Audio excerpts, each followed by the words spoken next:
Hello बच्चों, आज हम शुरू करेंगे समीकरण जो 8वीं कक्षा के 9 पॉइंट ए में है। तो शुरू करते हैं समीकरण। तो प्रथम सवाल है जो इस प्रकार है, यहाँ लिखते हैं प्रश्नावली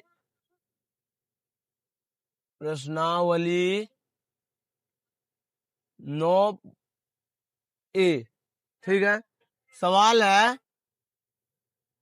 3x + 2 = 7 तो x का मान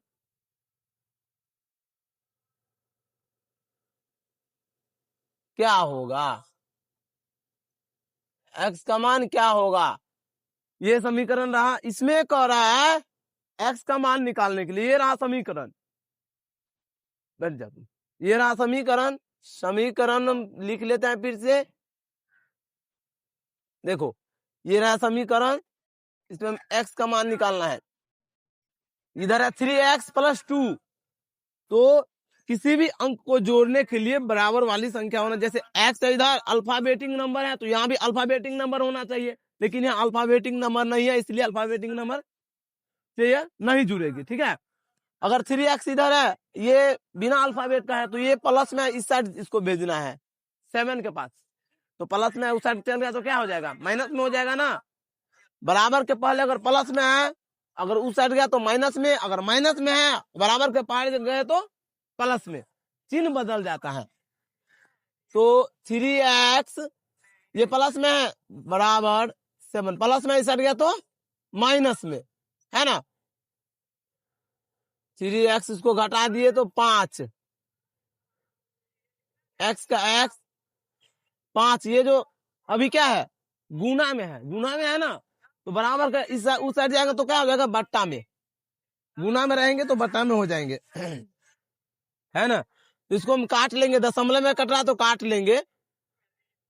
3 × 1 = 3, दशमलव बच गया 2 बच गया ना। 2 पर हम अगर दशमलव ले तो 20 होता है। 3 × 6 = 18, फिर 2, 3 × 6 = 18, यानी डॉट डॉट इतना पर ये अनंत हो जाता है ना। क्योंकि लास्ट में जब बार बार वही संख्या रिपीट होने लगे तो समझ जाना इससे आगे नहीं कटने वाली है ना। समझ रही हो? जब बार बार वही संख्या रिपीट होने लगे काटने के बाद भी, तो समझ जाना कि यह संख्या नहीं कटने वाला है। तो इसीलिए x बराबर 1.66, यानी कि अनंत हो गया। यहाँ यह मेरा आंसर हो गया।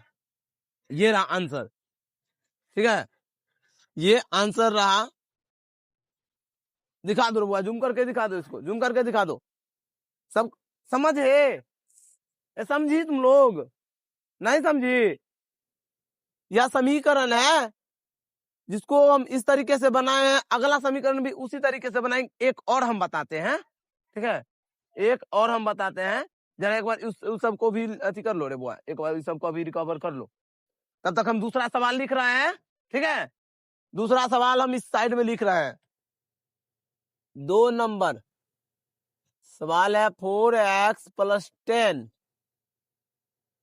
/ 5x = 1 में x का मान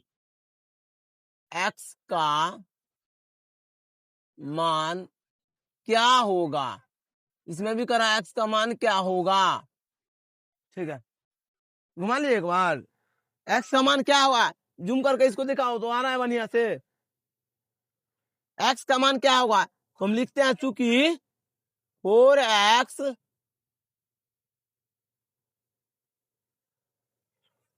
+ 10 / 5x = 1। तो जब बट्टा में आवे ना तो हम इसमें कुछ नहीं करेंगे। एक के नीचे में कुछ नहीं है, कोई अंक नहीं है, तो क्या लगा देंगे? 1। अब कोना कोनी गुना कर लेंगे। क्या कर लेंगे? कोना कोनी गुना कर लेंगे।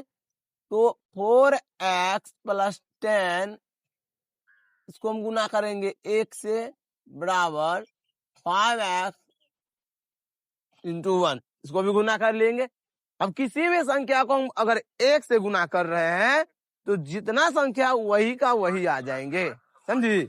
जैसे हम 0 को किसी भी संख्या से गुना करेंगे तो 0 हो जाएगा ना। उसी प्रकार एक से अगर हम किसी संख्या को गुना करेंगे तो जितना अंक है ना, जैसे हम 10 को 1 से गुना किए तो 10 ही हो जाएंगे, ठीक है। माने जिस संख्या को हम 1 से गुना करेंगे, जो संख्या जितना है उतना ही रह जाएंगे। तो 1 से गुना करेंगे इसको, तो जितना है 4x + 10 का 10 रह जाएंगे, इक्वल 5x। अब देखो हम क्या अभी बोले थे, जोड़ने के लिए कॉमन होना चाहिए ना, अल्फाबेटिक को अल्फाबेटिक से जोड़ेंगे, नॉन अल्फाबेटिक को नॉन अल्फाबेटिक से जोड़ेंगे, है ना। तो इसको हम जोड़ नहीं सकते, इसलिए 5x को 4x से जोड़ेंगे। तो 5x ये प्लस में इस साइड, तो इस साइड आएगा तो क्या हो जाएगा, माइनस होगी ना। बोले थे ना बराबर के जब ये साइड बदलेगा तो प्लस से माइनस, माइनस से प्लस, तो अभी ये प्लस में इस साइड आया तो माइनस में, तो माइनस में हो जाएगी। बराबर ये प्लस में उस साइड गया तो माइनस में, ये भी इसको हम घटा लेंगे। तो -4 में से -5 को घटाना, तो -x बच जाएगी, और ये -10, तो माइनस से माइनस कट गई, इसीलिए x बराबर 10, यानी 10 आ गया मेरा आंसर। कितना आ गया, 10 आ गया। तो इस प्रकार से हम बताए हैं, तो तुम लोग समझ चुके होंगे, है ना। तो इस सबको भी दिखा दो, शांत रहना। तो जिस प्रकार जो अभी हम बताए हैं, समझी हैं, समझ रहे हो। सवाल का क्या नाम है, समीकरण है, क्या है, समझ रहे हो ना। तो इस प्रकार हम 2-3 ऐसा सवाल दे रहा है, तुम अभी बनाओगे, अभी बनाओगे ना। अच्छा ठीक है, तो हम दे रहे हैं।